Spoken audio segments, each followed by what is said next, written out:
اسرائیل میں 3 شخص تھے. اگر غور سے سنیے گا, ہم میں سے کئی لوگ ایسے ہیں جو پچھلے 5 10 15 سالوں میں اللہ نے ان کو بڑا عروج دیا ہے. اللہ آپ کو اور ترقی دے, آپ کے رزق حلال میں اللہ اور برکت دے. مگر غور سے سنیے گا, آقا علیہ الصلوۃ والسلام فرماتے ہیں بنی اسرائیل میں 3 لوگ تھے, اللہ کریم کو ان کی آزمائش مقصود ہوئی, ان کا ایگزامینیشن مقصود. وہ تینوں بندے کون تھے؟ اس میں ایک بندہ تھا جس کو برس کا مرض تھا, کوڑ کا مرض ہوتا ہے. ایک بندہ تھا جس کی آنکھیں نہیں تھی, نابینا تھا. اور ایک بندہ تھا جس کے بال ہی نہیں آتے تھے, گنجا تھا. اس کی تمنا بڑی تھی کہ بال آ جائے. تینوں کسی نہ کسی پرابلم, کسی کلیمٹی, کسی ڈیفیکلٹی میں. اللہ نے ایک فرشتہ بھیجا ان کو. سب سے پہلے فرشتہ گیا برس کے مریض کے پاس, جس کے جسم پر داغ تھے, عجیب و غریب اس کی جلد تھی, سکن تھی, لوگ اس سے دور ہٹتے تھے. اس نے برس کے مریض کو کہا کہ بھائی یہ بتاؤ تمہاری سب سے بڑی تمنا کیا؟ وہ کہتا ہے میری سب سے بڑی تمنا یہ میری بیماری دور ہو جائے. لوگ مجھ سے دور ہو جاتے ہیں, میری باڈی پر عجیب عجیب قسم کے داغ ہیں. فرشتے نے دعا کی, اس کے جسم پر ہاتھ پھیرا, اس کی باڈی بالکل ٹھیک ہو گئی. کہ یہ بتاؤ تمہیں مال کون سا اچھا لگتا ہے؟ وہ بندہ کہتا ہے کہ مجھے جو ہے وہ اونٹنی بڑی پسند ہے. فرشتے نے اس کو ایک اونٹنی دی جو گابن تھی, بچہ دینے والی تھی. فرشتہ آگے چلا جائے. اب فرشتہ پہنچا دوسرے بندے کے پاس, اور وہ بندہ تھا جو گنجا تھا,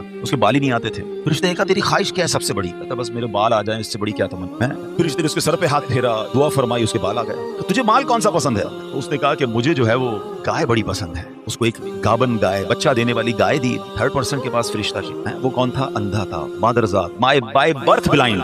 تیری کیا تمنا ہے؟ بولا میری تو زندگی میں ہے ہی اندھیرا, اللہ کرے میری آنکھیں آ جائیں. فرشتے نے اس کی آنکھوں پر ہاتھ رکھا, دم کیا, دعا کی, اس کی آنکھیں آ گئی. تجھے کیا چاہیے؟ مجھے بکری بڑی پسند ہے. اس کو بکری دی جو بچہ دینے والی تھی, اور اس کے بعد وہ فرشتے نے برکت کی دعا دی, چلا گیا. اب اللہ کی شان دیکھی, اللہ نے ان تینوں کے مال میں خوب برکت دی. ہزاروں بکریاں ہو گئیں, ہزاروں اونٹ ہو گئے, ہزاروں گائے ہو گئی. یعنی اس زمانے کے وہ ملینر بلینر بن گئے. آفٹر سم ٹائم فرشتہ جاتا ہے اب وہ پہلے بندے کے پاس, برس کے مریض کے پاس, اور فرشتہ بھی اسی اپیرنس میں جاتا ہے. فرشتہ خود بھی برس کا مریض بن کے جاتا ہے, اور جا کر کہتا ہے بھائی مجھے کوڑ کا مرض ہے, غریب مسافر ہوں, اللہ نے تجھے بڑا مال دیا ہے, ایسا کر کہ جو اتنی سارے تیرے پاس سینکڑوں ہزاروں اونٹ ہیں, مجھ غریب کو ایک اونٹنی دے دے. وہ بندہ کہتا ہے کہ یہ تو میں نے خود کمایا ہے, یہ تو سب میری ایفرٹ ہے, میرے تو باپ دادا کی میراث ہے. یہ تجھے اللہ نے نہیں دیا, تو کچھ عرصہ پہلے غریب تھا.